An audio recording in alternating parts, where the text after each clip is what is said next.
Hello दोस्तों, welcome back to my YouTube channel Nihar का math study में आपका स्वागत है। आज मैं आपके लिए लेकर आया हूं अध्याय 5 के अंतर्गत 5.4 की जो प्रश्नावली है उसका जो प्रश्न नंबर 1 है। प्रश्न नंबर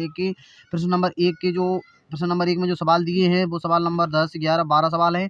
तो 12 सवालों का सॉल्यूशन लेकर आया हूं। तो चलिए वीडियो की शुरुआत करते हैं। अगर आप मेरे चैनल पर नए हो तो चैनल को सब्सक्राइब कर लेना। अभी तक आपने मेरी वीडियो को लाइक नहीं किया तो लाइक कर दीजिए। चलिए वीडियो की शुरुआत करते हैं।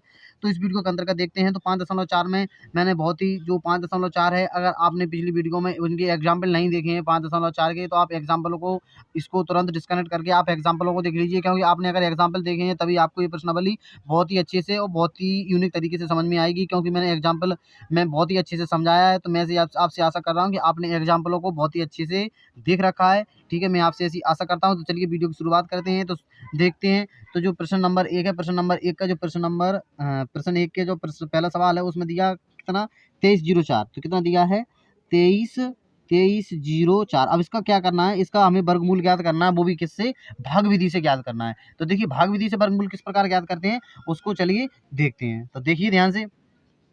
तो देखिए यहाँ पर जो आएगा, तो हम यहाँ पर एक लाइन खींचेंगे इस प्रकार, पिछले सवाल की तरह हम यहाँ पर लाइन खींच लेंगे। तो देखिए ध्यान से, कोई घबराने वाली बात नहीं है, तो आप ध्यान से इसको करते चलिए। ठीक है, तो इस प्रकार लाइन खींच के इसको आप सॉल्व करेंगे। तो यहाँ पर आ जाएगा हमारा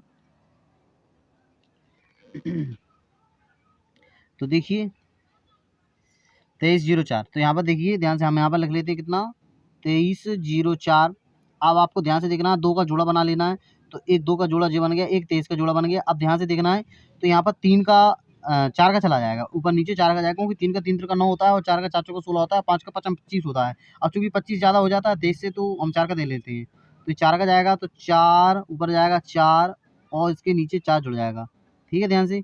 तो 4 चौको यहाँ पर हो जाएगा 16, 4 चौको 16। इसके बाद एक लाइन खींच देंगे, इसके बाद इसको प्लस कर देंगे, इसको माइनस कर देंगे। तो 4 और 4 ये कितना हो जाएगा 8 हो जाएगा। और ये कितना बचेगा, तो ये बचेगा 23 में से 16 जाएगा। तो 23 में से 16 जाएगा तो हमारे लिए 7 बचेगा और पूरा जोड़ा उधर जाएगा। तो 0 और 4 का पूरे का पूरा जोड़ा आ जाएगा। इसके बाद अब आपको ध्यान से देखना है कि 704, यहाँ पर ऐसी संख्या रखना है कि 704 से आगे ना जाए और 704 से नीचे ही रहे, अथवा 704 का तो कोई दिक्कत नहीं है। तो चलिए देखते हैं। तो 704, तो यहाँ पर हम 8 रखते हैं। तो यहाँ पर भी कितना आ जाएगा 8 आ जाएगा। तो 88 अट्ठे होता है 704। तो 88 अट्ठे 704 हो जाएगा।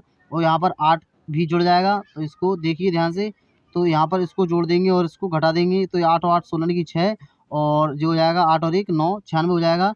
और यहाँ पर 4 में से 4 जाएगा, कट जाएगा, 0 में से 0 कट जाएगा और 7 में से 7 कट जाएगा।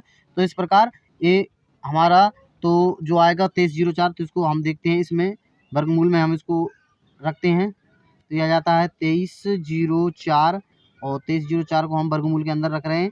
तो ये कितना आएगा, तो ये हमारा जो शेषफल आया, वो भागफल आया, वो कितना आया 48। तो ये 48 आपका आंसर हो जाएगा।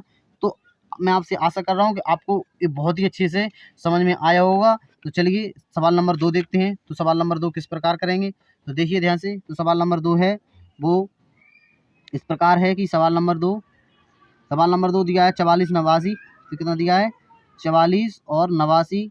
इसको सॉल्व करते हैं ठीक उसी प्रकार जिस प्रकार उसको किया था सॉल्व।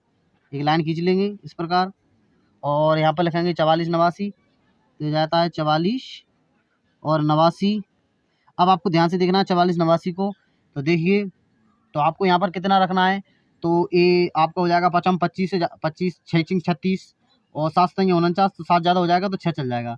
तो ये 6 छक, ये कितना आ जाएगा इसके नीचे 36 हो जाएगा, और इसके नीचे 6 ऐड हो जाएगा। अब देखिए ध्यान से, ए प्लस हो जाएगा, ए माइनस हो जाएगा, तो ये 12 हो जाएगा। और ये देखिए 10 ये कितना 14 में से 6 जाएगा। तो 14 में से 6 जाएगा तो हमारे पास कितने बचेंगे 8 बचेंगे। ये जोड़ा उतरेगा डायरेक्ट, क्योंकि 44 का जोड़ा कंप्लीट हो जाता है। इसके बाद 89 का जोड़ा उतरेगा डायरेक्ट, तो ये हो जाएगा 889। अब यहाँ पर ऐसी संख्या रखना है जो 889 से ज़्यादा ना हो, अथवा 889 हो जाए। तो हम यहाँ पर जैसे आप करोगे 1 रखोगे, देखोगे, फिर 2 रखो, 3 रखो, 4 रखो। तो मैं आपके लिए डायरेक्ट बता देता हूँ। तो यहाँ पर आप कितना रखोगे, तो यहाँ पर हम रख देते हैं 7। ठीक है, तो 127, तो यहाँ पर भी 7 रखना पड़ेगा। तो 127 में जब आप 7 का गुणा करोगे तो ये हो जाएगा 8 8 9, यानी 889। 127 7 889 हो जाता है, यहाँ भी 7 आ जाएगा। और इसके प्रकार इसको भी सॉल्व कर लेते हैं। तो ये यहाँ पर प्लस हो जाएगा और ये यहाँ पर माइनस हो जाएगा। 9 में से 9 जाएगा तो कट जाएगा, 8 में से 8 जाएगा तो ये भी कट जाएगा और इसमें से 8 में से 8 जाएगा तो ये भी कट जाएगा, ठीक है। इसके बाद 7 और 7 कितना हो जाएगा, तो ये 7 और 7 14 हो जाएगा, 7 और 7 14 हो जाएगा और 2 और 1 3 हो जाएगा और ये 1 का 1 आ जाएगा। तो इस प्रकार जो 44 89 है, तो देखिए ध्यान से 44 89 को हम अंडर रूट के अंदर बंद करते हैं। तो 44 और 89, तो 44 89 को इस प्रकार अंडर रूट में बंद करते हैं तो ये आंसर आ जाता है 67, ठीक है, जो कि भागफल में आया है। तो ये हमारे दोनों सवाल सॉल्व हुए। तो मैं आपसे आशा कर रहा हूँ कि आपको बहुत ही अच्छे समझ में आए होंगे। अगर आपको समझ में आए तो लाइक करना ना भूलें। तो चलिए मिलते हैं नए टॉपिक में किसी नई वीडियो के साथ। तब तक के लिए पढ़ते रहिए और खुश रहिए, मुस्कुराते रहिए। चलिए मिलते हैं नेक्स्ट वीडियो, तब तक के लिए जय हिंद, जय भारत, धन्यवाद।